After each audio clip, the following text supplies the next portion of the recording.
Hi everyone, good morning.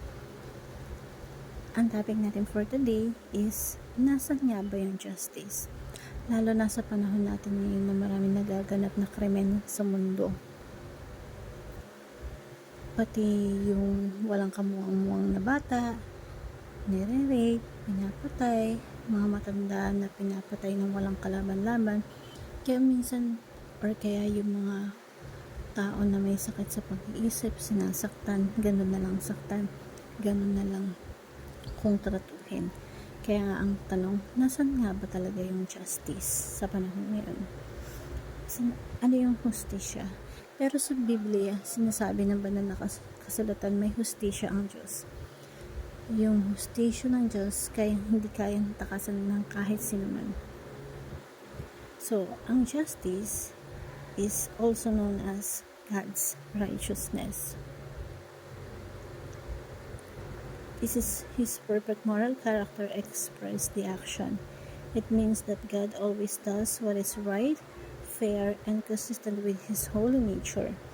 He upholds moral order, punishes evil, and rewards obedience. God's justice assures us that no wrong escapes His silence, and that He will bring all things into account. In Jesus, God's justice mercy meet, He paid for sin so we could be forgiven without compromising divine righteousness. Justice is not just God does, it's who He is. Napakaganda ng concept ng justice sa Bible.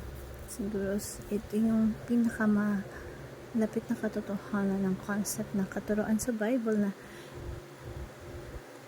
yung konsepto ng justice. Kasi salamat as may hustisya ng Diyos at walang makakalusot sa hustisya ng Diyos.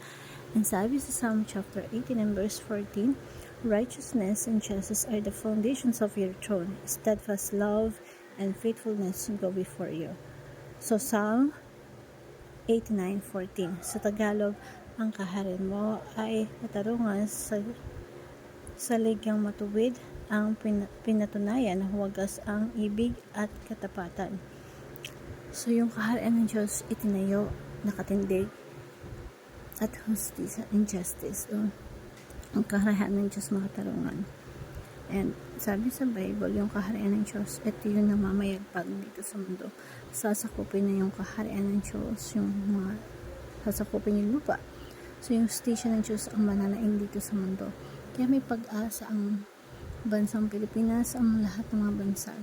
So first teaching natin, God's justice prevails over injustices. Kahit may nakikita tayong corruption, lalo na dito sa Pilipinas or sa ibang palok din, diba? Ang daming talagang pinagpupugaran ng corrupt yung ating government. Hindi lang government, pati mga businesses at marami pang iba. Nakikita natin yung injustices. Ang laki ng pero malaki na yung development ng bansa natin kung i-compare natin sa ibang bansa. Mahirap nang maging corrupt or nahirapan na din, pero sa ibang bansa normal yung mahirap na bansa, na normal sa kanila yung sobrang corrupt, diba? Kaya pasalamatan natin meron dito sa bansa natin na may pag-asa, diba? Tandaan natin, hindi natatapos ang pagkilos ng Diyos at ang hustisya ng Diyos ang mananaig dito sa atin. Napakasarap ng isipin na Jesus the King, the Lord of Lords, at hindi siya titigil hanggang di niya masakap ang buong mundo at manaig ang hustisya ng Diyos, yung righteousness and justice dito sa mundo. That's why tayo mga Christians dapat involved tayo, i-engage natin yung sarili na yung business, sa lahat ng ginagawa natin, dapat ini-involve natin, ini-engage natin, kasi dadalhin natin yung kaharian ng Diyos, yung kultura na ng langit, ibinababa natin dito sa lupa, na alinsunod sa gusto ng ating Panginoon. Your kingdom come, your will be done on earth as it is in heaven.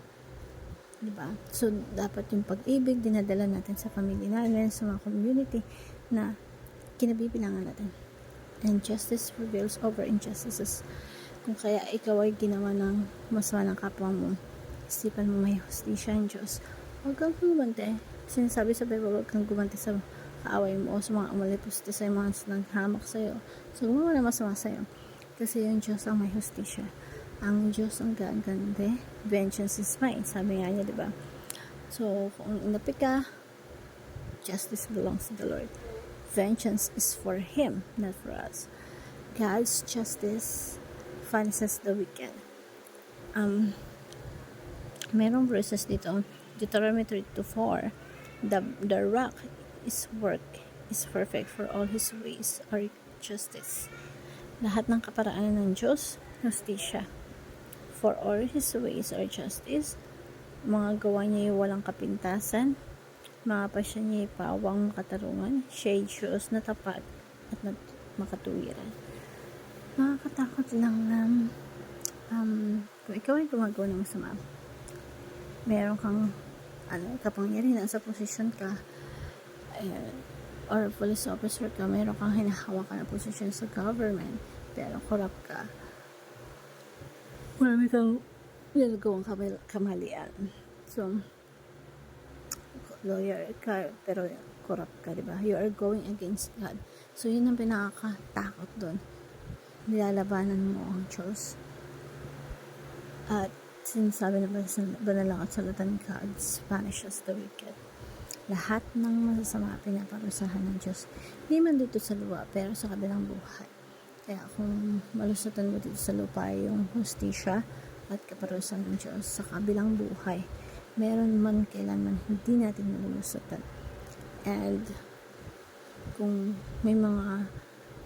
meron tayong mababalitang mga patayan, pinagsamatahan na babae, yung iba bata pa, parang kukulo yung dugo mo talaga sa galit, pero iniisip na natin na, Lord, thank you kasi may hustisya ka.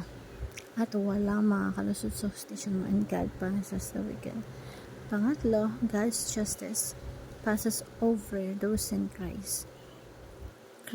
Ano ba na personal level sa buhay natin, or a spiritual level sa buhay natin?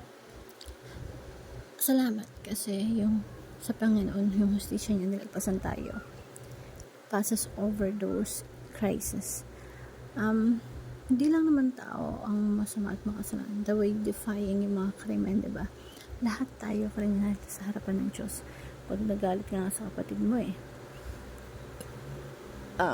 according to start of the Bible, pag babae, tingnan na may pangangalaw niya, kakaroon ka na ng kasalanan na yan, adultery na yan, or sa harapan ng Diyos, pwedeng rape na yan, diba? Depends on the situation, basta nangyari sa puso mo, kasalanan na yan, na-commit mo na sa harapan ng Diyos. So, lahat tayo kriminal. Lahat tayo nagkasala sa harapan ng Diyos, guilty sa harapan ng Diyos. Pero salamat kasi yung hustisya ng Diyos, yung kaparusahan ng Diyos, lumampas sa atin. Passes over us.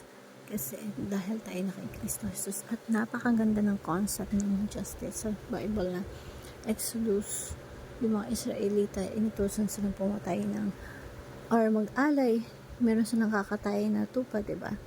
Tapos yung dugo nun ipapahide sa pinto or sa bintana. At lahat ng madadaanan ng angel of death, nung panahon na yan, pag kayong bahay meron dugo, lalampasan. Pero tinawag fast over. Pero habang nung gabi na yun, na dumaan yung angel of death, yung mga tao sa loob ng bahay, kinakain nila yung Passover lamb. And by the way, that time, hindi alam ng mga tao na yun, ano ibig sabihin na yung pagdating ng Panginoon sa Kristo, ginawa niya yung Passover meal bago siya mamatay, diba? Sa krus. And this is the blood of the new covenant. Yung dugo niya, yung simbolo ng dugo sa Old Testament na pinapahaya sa binduan at nilampasan ng kamatayan. Tayo rin, gano'n. Meron pa pa. Isipin mo merong paparating sa buhay mo. Pero, merong hustisya ang Diyos na dapat babangga sa atin. Pero nangyari, nilipasan tayo. Hinarang yun ng ating Panginoon Kristo. He passed over lamb. Yung hustisya ng Diyos, yung kaparangan ng Diyos, lumagpas sa atin. At isang magandang katotohanan na nakasaad sa Bible na tayo iniligtas bawat